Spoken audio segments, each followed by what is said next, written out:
So online these days,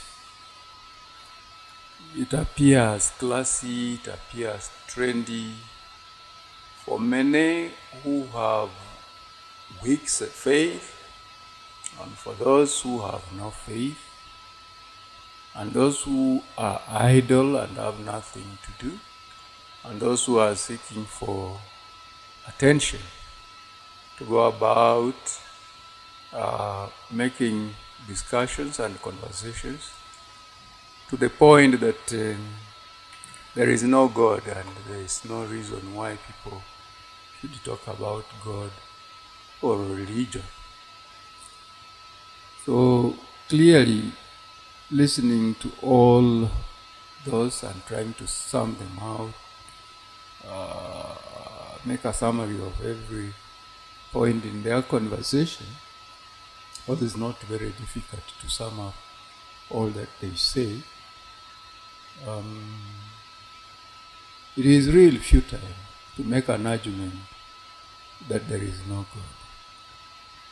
For obvious reason that the question of whether there is a God or not is, for those who do not believe, is a deeply philosophical and theological one. And the personal beliefs, religious teachings, and individual experiences will determine how that question is answered.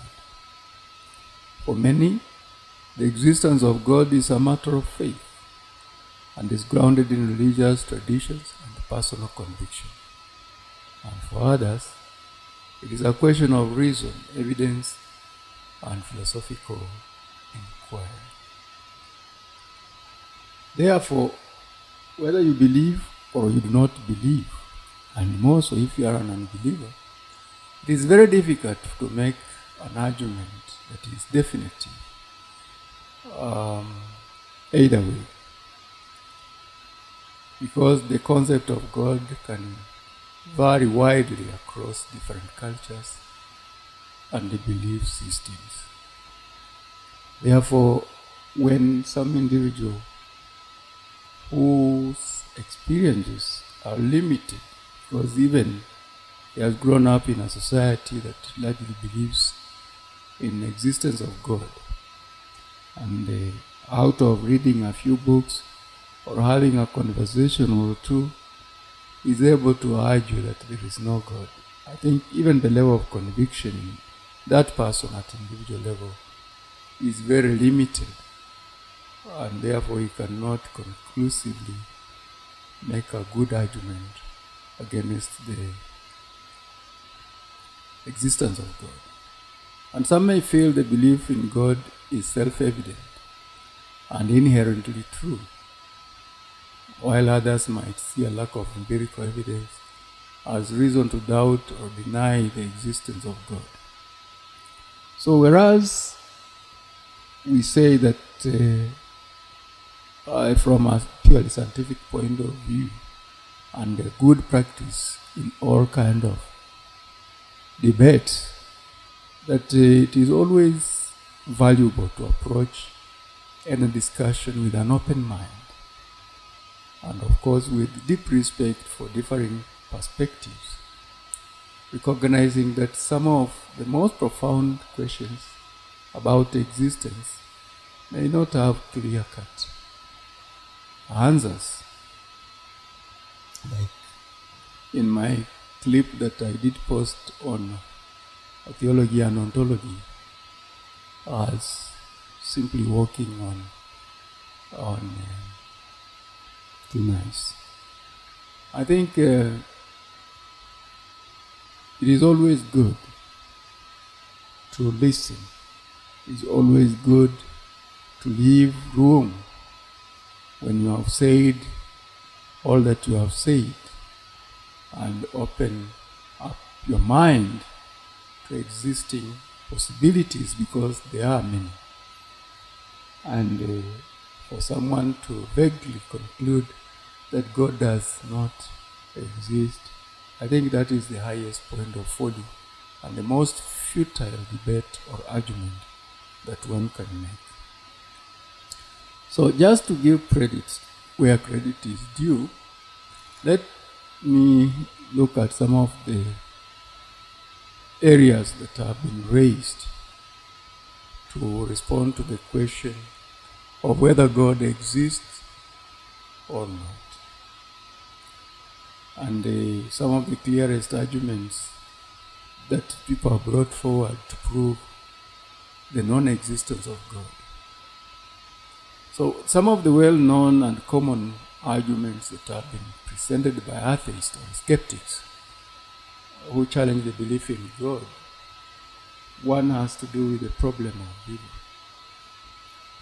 And they try to rely on this to make a very strong case as an argument that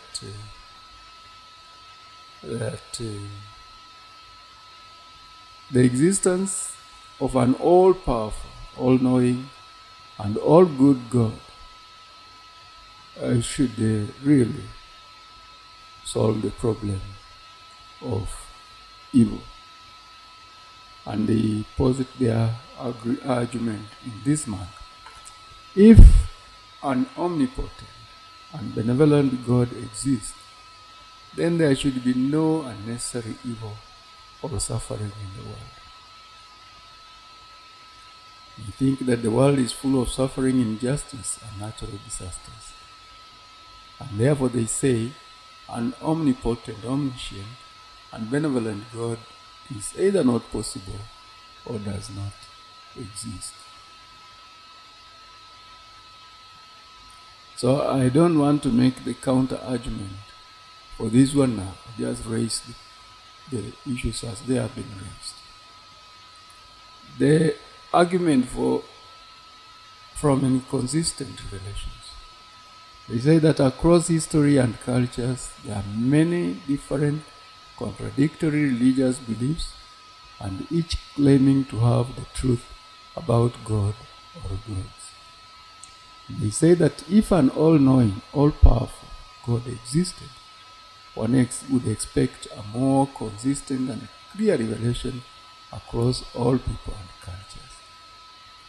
So that there is a vast number of conflicting religious claims, it should suggest that the concept of God may be a human construct rather than a divine reality. So I leave it there. I'll come to it at a later point. Then others make the argument from naturalism, that the natural world operates according to physical laws that can be explained through science. And scientific understanding has increased over many years. We live in information age, as I've seen on some clips on the internet. People say that the information is everywhere, people know. And they allude to many phenomena that were once attributed to divine action have been explained in naturalistic terms. And they suggest that there is no need to invoke a supernatural being to explain the universe, and that naturalism can account for everything without the need for a God. So I'll leave it there, I'll come to it later. Then others strongly argue that there is lack of evidence. There is no empirical, observable evidence of the existence of God. So atheists and those who are skeptical argue that the burden of proof lies with those who claim that God exists. So they say the claims of divine intervention or miracles have not been substantiated by credible evidence. And therefore, in the absence of verifiable evidence, it is more rational to assume that God does not exist, or at least that the belief in God is unfounded. Now, each of these arguments has counter-arguments, especially from the perspective of those who believe. And the debate over the existence of God may continue as it continues to touch on deep questions about faith meaning, and the nature of reality. So while these arguments challenge belief in God, proving God's non-existence is inherently difficult due to the nature of the question and the limitations of human knowledge. So we are agreeing that because of the limited knowledge we have as human beings, you can make all manner of arguments for or against God. But God is not knowledge-based. God is not limited to human knowledge. Therefore, we cannot use our limited knowledge to argue for or against God. And this is the case I want to make. That it is true that the arguments against the existence of God have been met with many counter-arguments. And the counterpoints can render the challenges non-convincing. So these debates goes on between believers and unbelievers. And they are always centering around complex philosophical, theological, epistemological questions that may not have clear or universally accepted answers. So let us briefly look at some of the counter arguments raised on the issues I've discussed above. On the problem of evil. So while the existence of suffering and evil is troubling,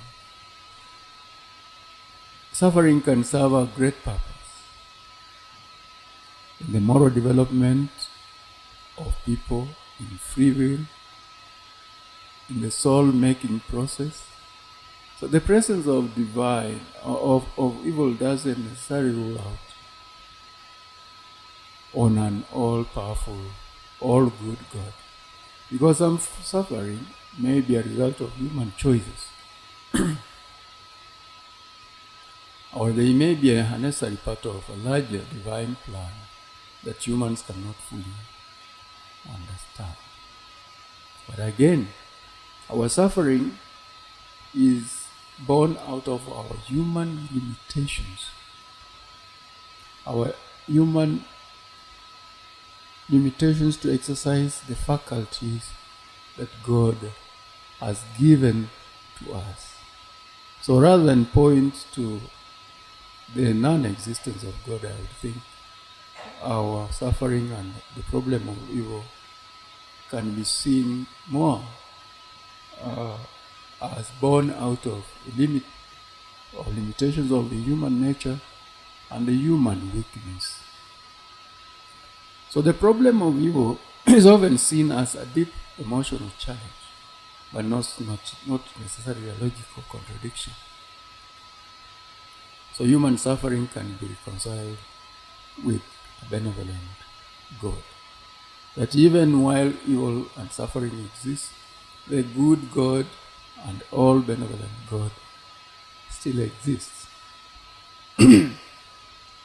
So on the argument of inconsistent revelations,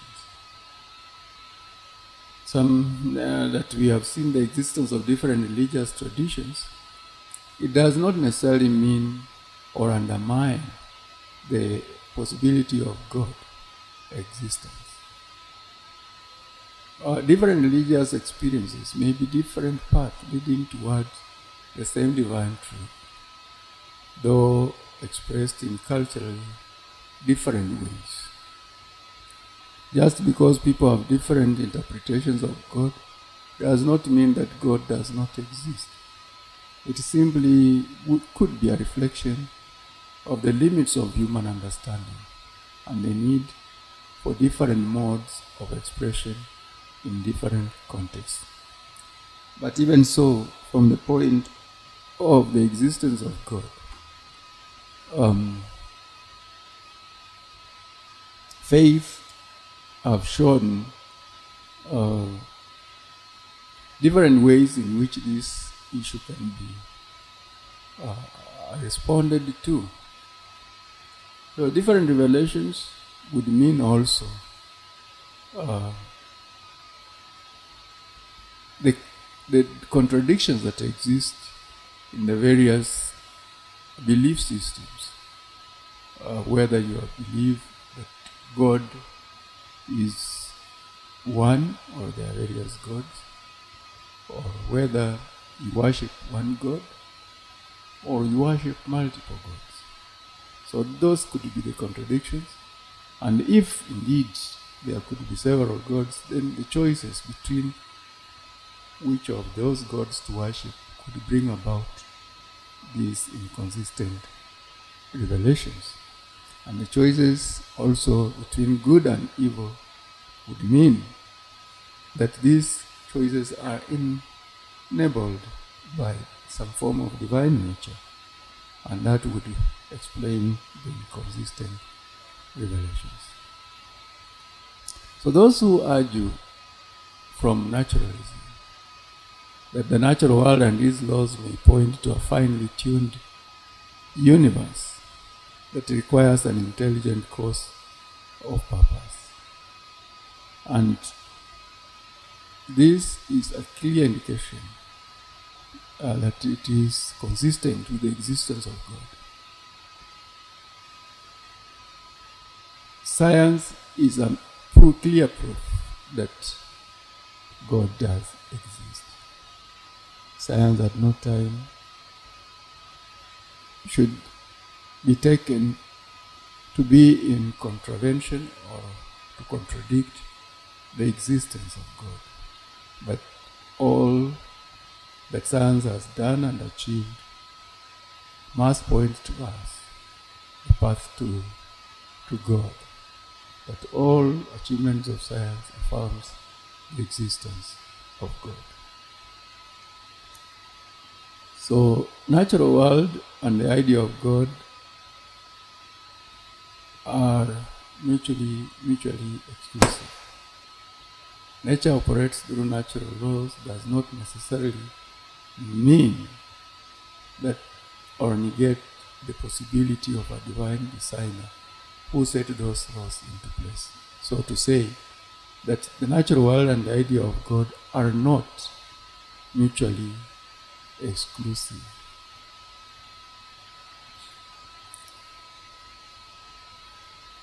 Those who say there is lack of evidence, the lack of empirical evidence does not necessarily prove that something does not exist.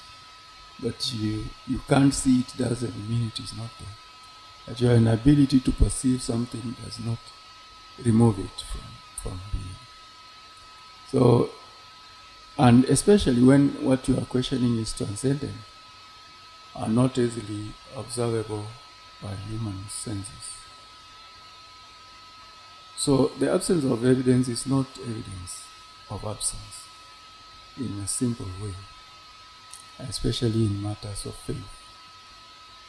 So divine existence is not something that can be proven or disproven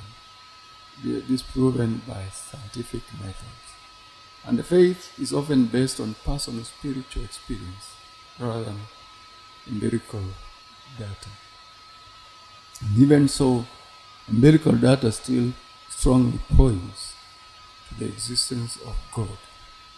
How do you explain the many things that we see, the many things that happen, the many things that we perceive other than through the presence of God? So those who make arguments from evolution,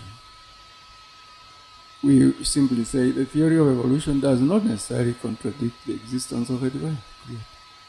Many religious people accept evolution as a method through which God created life. So there is no inherent conflict between scientific explanations and divine action. So let us not label that as a point to dismiss the existence of God. And even if evolution was to be there, whatever nature thinks we would have evolved from should indicate to you that there was a creator and that creator was God. So evolution explains how life developed, but it does not address why life exists in the first place. Therefore, it's a weak point that you may want to use to dismiss the existence of God. So evolution can be viewed as a natural process that could have been designed or initiated by a high intelligence and does not eliminate the possibility of God as the first cause or ultimate creator. So, whether in philosophy or in theology, the question of God's existence remains one of the most debatable topics. And the arguments against God's existence may seem compelling for some. Others find lack of insufficient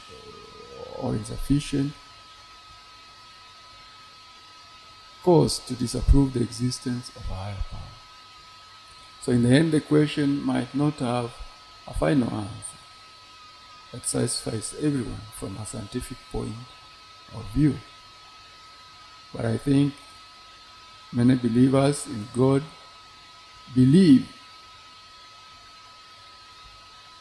and they know that faith is not something that can be proven or disproven through logic alone, but rather through a combination of personal faith, philosophical reasoning, and spiritual experience.